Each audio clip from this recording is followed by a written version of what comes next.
If you still believe God hears people in hard times, type Amen below.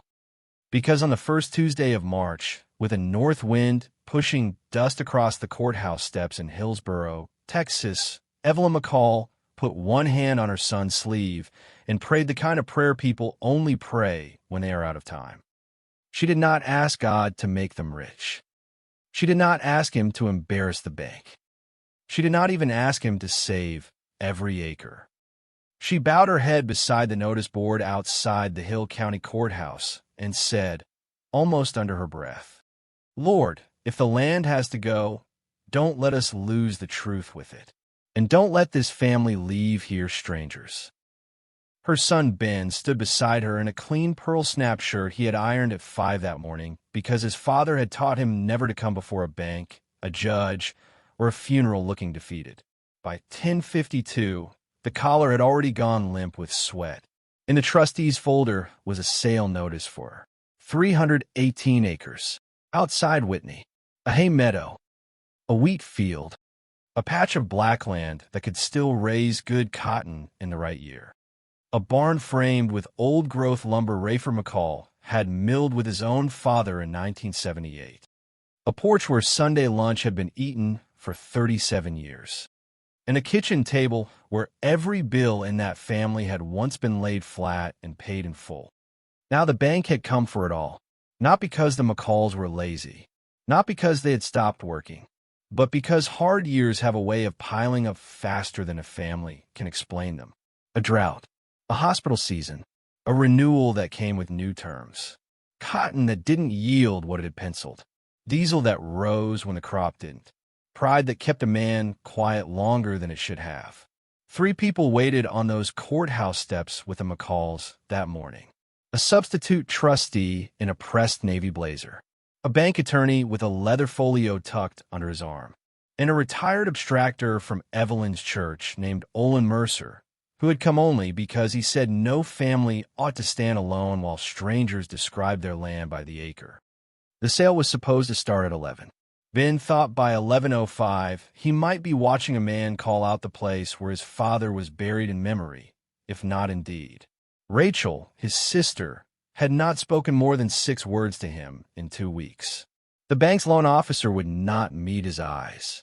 And all over Texas, on courthouse steps, just like those, people had lost property in less time than it takes to finish a prayer. So let me ask you something before we go any farther. If your family had to choose between saving the land and saving each other, what would you fight for first? Because the morning Evelyn McCall whispered that last prayer, she thought she was asking God to stop an auction. By the end of the day, she understood she had really been asking him to uncover what had been buried long before the sale notice ever went up. And what happened next did stop the auction, but not in the way anybody there expected. The McCall place sat 10 miles outside Whitney, down a caliche road that turned white in summer and slick as soap after a cold rain. If you came in from the highway at sunrise, the first thing you saw was the leaning equipment shed on the east side, then the windbreak of post oaks, then the house with its faded cream siding and green metal roof that Rayford had put on the year Ben turned 16. It was not a big operation by Texas standards. It never had been. There were 318 deeded acres all told. About 112 acres usually went into dryland cotton when the spring moisture looked honest. Another 84 acres went to winter wheat, partly for grain and partly for grazing if the calves needed cheap feed. 46 acres were kept in coastal Bermuda hay. The rest was a mix of pasture, creek ground, barn lots, and the house place itself. In better years, they ran 32 Angus cross cows and kept enough hay stacked to get through a mean January without begging. The machinery was older than Ben liked to admit and newer than Rayford could ever quite afford. A 1981 John Deere 4440 with a seat repaired 3 different times. A faded Ford 7610 mostly used around the hay field. A 24-foot grain drill Rayford bought secondhand in 2009. A round baler that always needed watching on the left side, and a 1976 Ford F600 grain truck that had 1 speed downhill and another speed nowhere else. But if you asked Evelyn McCall, that place was never measured by equipment. It was measured by habits. By coffee at 4:30 in the morning in a chipped mug that said "World's Best Papa," though Rayford had never called himself that out loud. By boots lined up on the back porch. By the way Rayford opened his Bible after supper and laid it beside the checkbook, as if Proverbs and fertilizer receipts belonged in the same conversation. By Wednesday night casseroles at Cedar Creek Baptist. By praying over seed, rain, and children in the same tone, as though all of them were fragile and all of them belonged to God before they belonged to you. Rayford and Evelyn had raised 2 children there. Ben, the older one, had always belonged more naturally to the place. He could back a trailer at 12, kev a heifer at 15, and hear from the engine note when the old deer was about to overheat. He was 39 now, broad-shouldered, quiet, and more like his father every year in the ways that worried Evelyn most. He carried stress in silence. He answered pain with work, and when he was ashamed, he got even quieter. Rachel was 3 years younger and had her father's memory for numbers. She left for Waco after junior college, married young, divorced young, and started over working in a physical therapy office. She loved the farm, but from a different distance. She remembered deeds, closing dates, hospital invoices, and who had signed what. If Ben loved the land for the way it felt under his boots, Rachel loved it for the family history folded into every acre. And Rayford, before the stroke, before the hospital, before all the tightening began, had been the kind of man people trusted with gates, funerals, and hard news. He was not flashy. He was not the loudest man at church. But when he shook a hand, people believed the matter was settled. That was why the decline of the place hurt in a way numbers alone could not explain. Because everybody in Hill County knew the McCalls as workers. Not drifters, not speculators, not gamblers, workers. And the hardest thing for a working family to admit is not that they are tired. It is that their hard work may no longer be enough. The trouble did not arrive in one blow. It came in layers. First came the dry year. Then came the expensive year. Then came the year when everything was expensive and dry at the same time. By the fall before the sale, Ben could name the damage by category the way some men list family birthdays. Diesel that had gone above $4 while custom hauling rates rose with it. Fertilizer that had nearly doubled from what Rayford used to budget on the back of an envelope. A cotton stand that looked respectable in May and thin in July. Wheat that grazed all right, but did not fill out enough to make the combine bill feel good. 2 tractor repairs in 11 months, 1 on the hydraulic pump and 1 on the front axle seals. A veterinary run in August that saved 6 calves and still left 3 dead by dawn. The farm had always depended on an operating note. Most working farms their size did.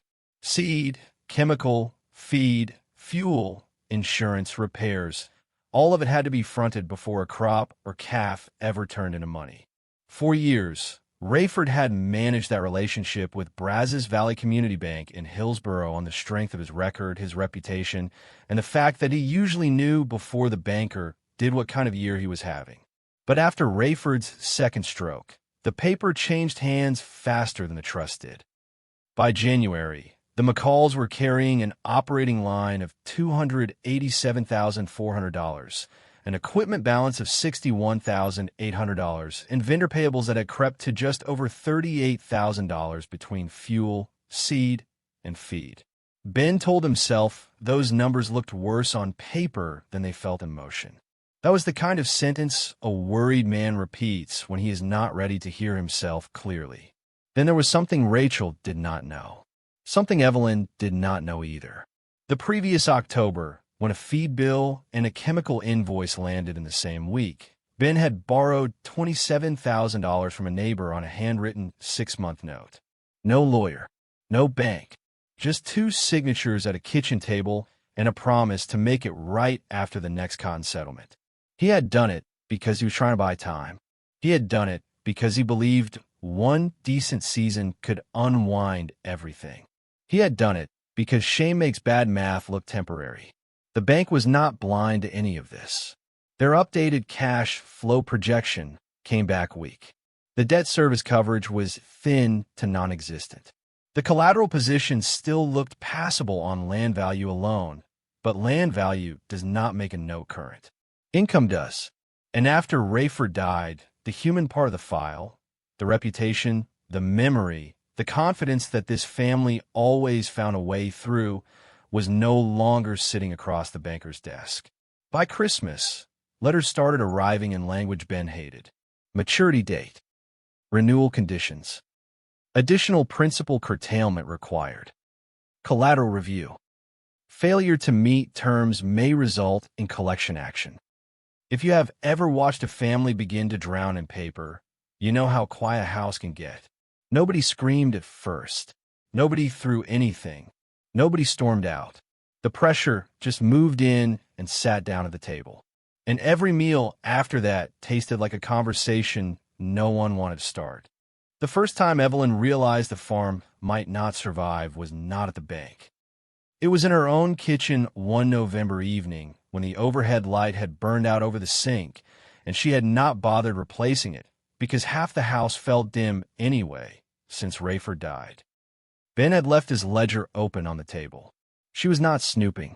At least she did not think she was. She had only meant to move the salt shaker and wipe up a ring of coffee before it stained the wood. But there was in front of her, columns in Ben's tight handwriting, dates, due amounts, penciled notes in the margin, one figure circled twice. Then another. Then the words, "Can't miss January 15th," written so hard the pen had nearly cut the paper. She sat down in Rayford's chair and waited until Ben came back in from shutting the chicken coop. "What happens if you miss it?" she asked. He looked at the ledger, then at her, then out the window, as though the dark pasture might answer for him. "They push harder," he said. "That's not what I asked." He put both hands on the back of the chair across from her and squeezed until his knuckles went pale. "It means they can move us to special assets. It means they stop talking like we're people they've known and start talking like a file." Evelyn nodded slowly. She knew enough to understand the difference. That night, after Ben went to the porch and Rachel stopped answering her phone, Evelyn pulled Rayford's old Bible from the buffet drawer. The leather was cracked at the spine and soft at the corners where his thumbs had worn it over the years.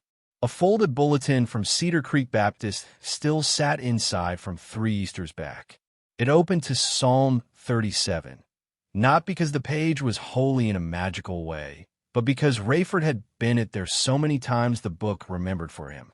She read by the yellow light above the stove. "I have been young, and now am old. Yet have I not seen the righteous forsaken." She stopped there, not because she thought righteous people never lost land. She had lived long enough to know better than that. She had watched good people bury children, lose houses, start over in trailers, and keep loving God anyway. But she also knew there was a difference between being forsaken and being frightened, a difference between loss and abandonment. And in houses under pressure, people often confuse the two. When Ben came back inside, she did not preach at him. She did not quote the verse like a slogan. She simply placed her hand over the ledger and said, "Son, I don't think the Lord owes us this farm, but I know he hasn't stepped out of this room." Ben looked tired enough to fold in half. "I keep praying for a way out," he said quietly. Evelyn answered, "Then maybe start praying for the truth first. Sometimes that's the door." He did not say amen. He did not suddenly smile. He did not become brave because his mother found a Bible verse. But he sat down beside her at the table. And for the first time in weeks, the two of them prayed without pretending they already knew how the story was supposed to end. The meeting that broke the McCalls happened on a gray Monday in January inside a conference room that smelled faintly of coffee and copier toner. Neil Cantrell from Brazos Valley Community Bank was already seated when they arrived. He was not a cartoon villain. That mattered. He had financed trucks, feed yards, and irrigation upgrades across 3 counties. He had gone to high school with men who later lost their ranches. He had sent flowers when Rayford died. He wore sympathy badly, but it was there.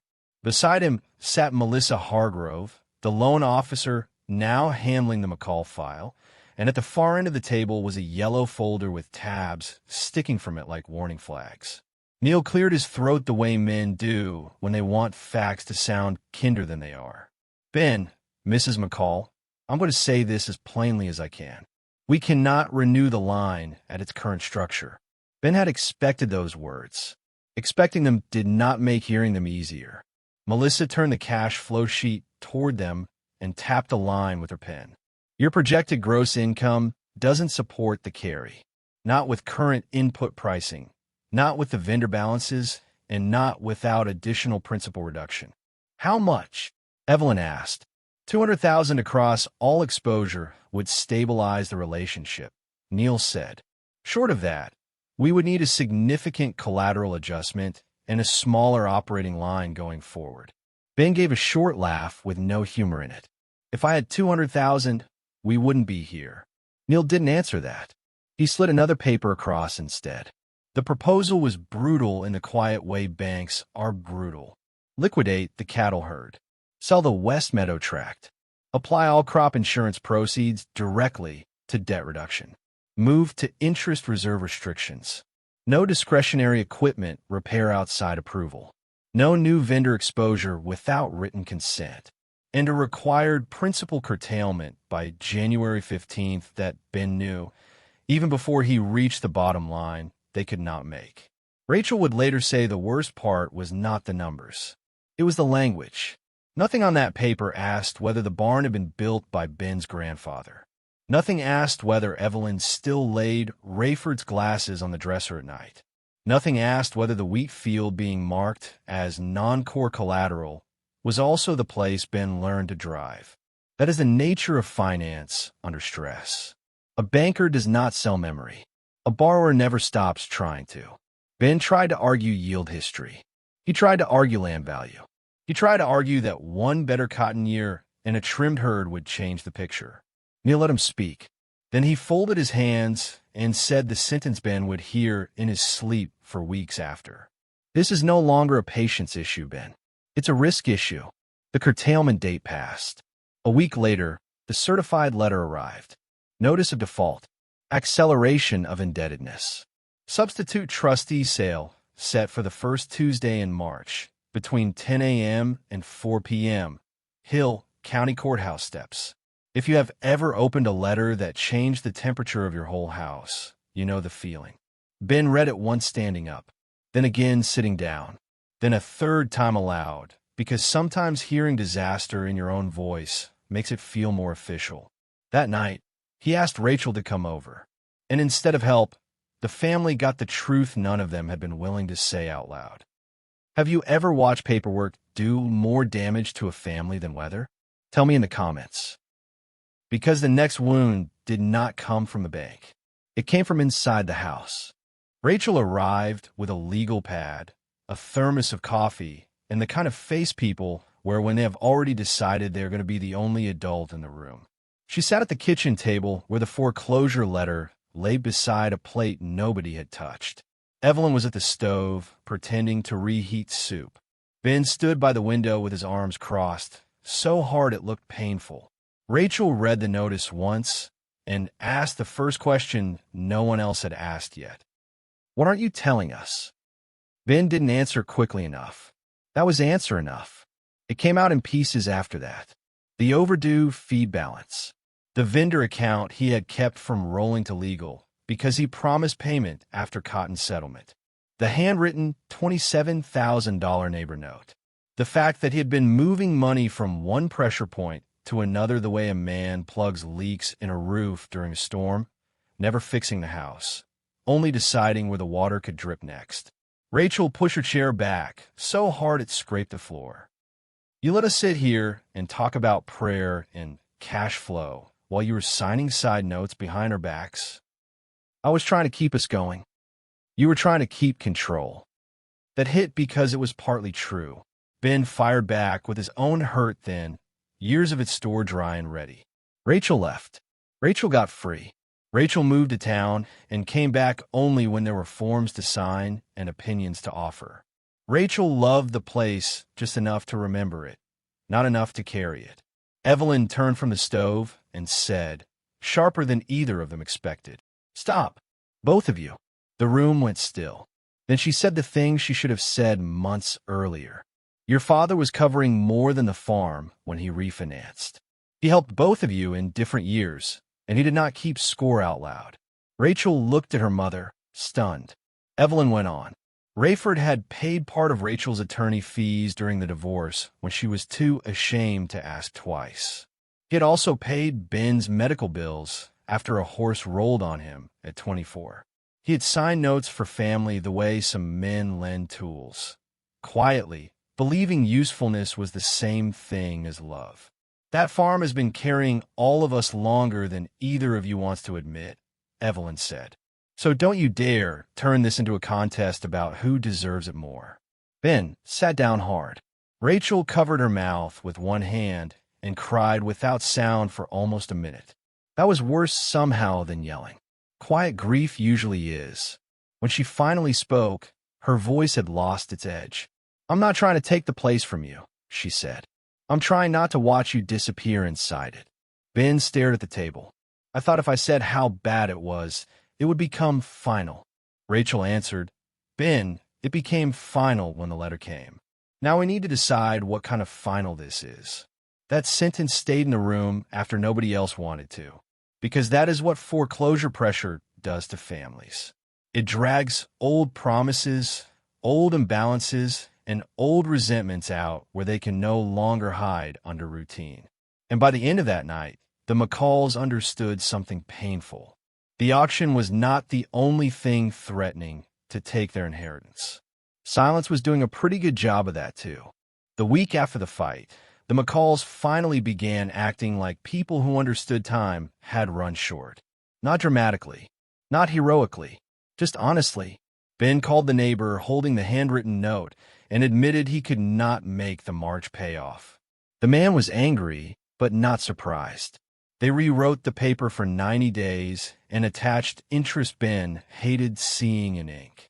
They sold 11 bred cows and 2 late calves at the sale barn in West.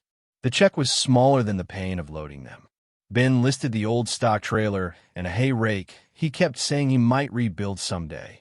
Rachel spent 2 evenings going through folders, loan documents, tax receipts, title papers, and Rayford's old file box from the shop office. Evelyn phoned the pastor, not to ask for money, but to ask for prayer and for the truth not to get lost in the panic. At Cedar Creek Baptist that Sunday, the singing sounded different to Ben. Not prettier, not more miraculous, just more honest. He stood there in the third pew with eyes that did not want to close and listened to older men whose hands were cracked from work sing great is thy faithfulness in voices that had buried enough disappointment to know the difference between sentiment and survival. He felt, maybe for the first time in months, that faith was not a way to skip suffering. It was a way not to suffer alone.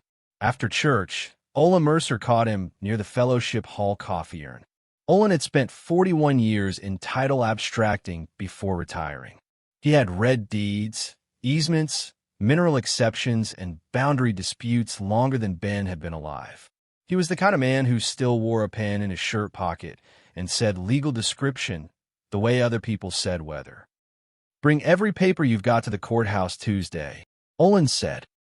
Ben looked confused. For what? Because banks are careful until they aren't. And because your daddy knew never to stand near a land sale empty-handed. That afternoon, Evelyn went out to Rayford's truck, opened the glove box, and pulled out a worn blue envelope secured with a brittle rubber band.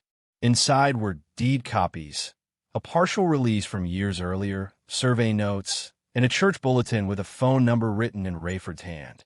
She carried the envelope inside like it weighed more than paper should. Monday night, Rachel came over again. The air between her and Ben was still tender, but no longer sharp. I can come tomorrow, she said. You don't have to. I know. She set a certified copy of an old filing on the table. I'm coming anyway. Evelyn looked at both of them for a long moment. Then she said the sentence that changed the spirit of the whole family before the auction ever began. We are not going there to beg for a miracle. We are going there to stand in the truth. If the land goes, it goes. But we are not going to lie, hide, or blame our way out of this one more hour. There are moments when faith does not look like emotion. It looks like plain speech. It looks like selling what you can. It looks like calling the people you avoided. It looks like showing up with your papers in order and your heart no longer pretending. And that was how the McCalls walked into auction morning. Not certain, not delivered, but clean enough inside to hear whatever came next. The first Tuesday sale crowd in Hill County was never large unless something unusual was on the board. A few investors, a few attorneys, men in boots reading notices with their hands in their pockets. People who knew how fast land could change families and how little noise it often made while doing it. The McCalls got there at 10:38. The wind had come up harder by then, carrying cold dust around the courthouse corners. Rachel parked beside Evelyn and got out with her purse, a manila folder, and eyes that looked like she had not slept much either. Ben saw the folder and almost asked why she hadn't shown him sooner. Then he remembered enough humility to stay quiet. At 10:50, the substitute trustee stepped forward and called the matter. Foreclosure sale under deed of trust, McCall family property, approximately 318 acres. Ben felt his stomach drop at the sound of their name, spoken like an item. That was when Evelyn reached for his sleeve. Not dramatically, not loudly, just the touch of a mother who had held her family together through weather, funerals, fevers, and now this. Before they say another word, she whispered, "Let me pray."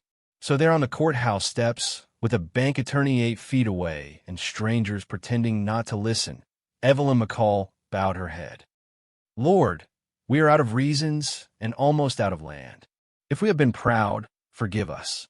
If we have hidden things, bring them into the light. If this place has to be cut smaller, don't let this family be cut apart. And if there is anything true that has not been seen yet, let be seen now." When she said amen, the wind caught the blue envelope under Ben's arm and spilled papers across the concrete. Rachel dropped to one knee. Ola Mercer stooped slower but faster in the mind. Together they gathered survey copies, an old partial release, a deed correction filed in 2019 after the McCalls had sold a narrow strip of highway frontage to pay hospital bills. Olin's eyes narrowed. "Ben," he said quietly, "who drafted the sale notice?" The trustee, already reading, paused as Olin stepped closer with the paper. "What's the issue?" the bank attorney asked.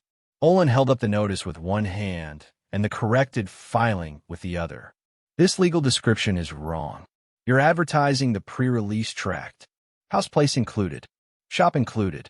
This corrected instrument carved out the homestead and adjusted the west boundary 6 years ago." The attorney took the papers, frowned, then read again. For the first time all morning, Neil Cantrell moved quickly. Melissa came over from his side. Rachel handed up her certified copy from the county clerk's office, the one she had kept because she no longer trusted anybody to remember what mattered once panic started. The trustee read the correction twice. Then the attorney looked at Neil and said the one sentence Ben had not dared hope to hear. "We can't cry this sale with this description." No choir sang. No thunder rolled over the courthouse. No banker fell to his knees. The debt was still there. The missed payments were still there. The shame was still there too. But the sale stopped. Just like that. Not forever. Not for free. Not because paper did not matter. Because it did. Because truth did.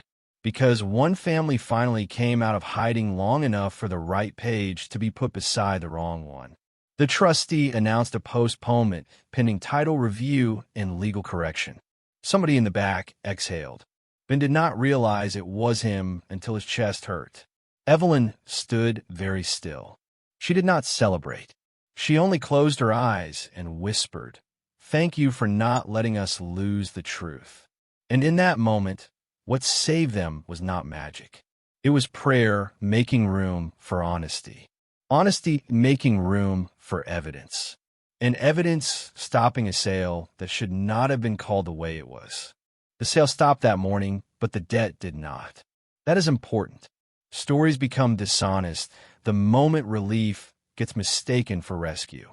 The bank could have corrected the notice and reposted for the next month. Everyone involved knew that. Neil knew it. Ben knew it.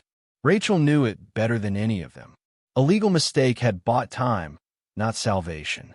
But time, when a family finally stops lying to itself, can be enough to change the shape of an ending. Over the next 3 weeks, the McCalls did what they should have started doing months earlier.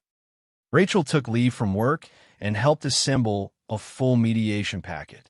Ben sold the remaining cow-calf herd, except for 6 older cows Evelyn begged him to keep, until the place feels empty enough. Olin connected them with a farm service agency officer in the next county who helped structure a guaranteed portion on a smaller operating line if the bank would reduce exposure and the family would cut acreage.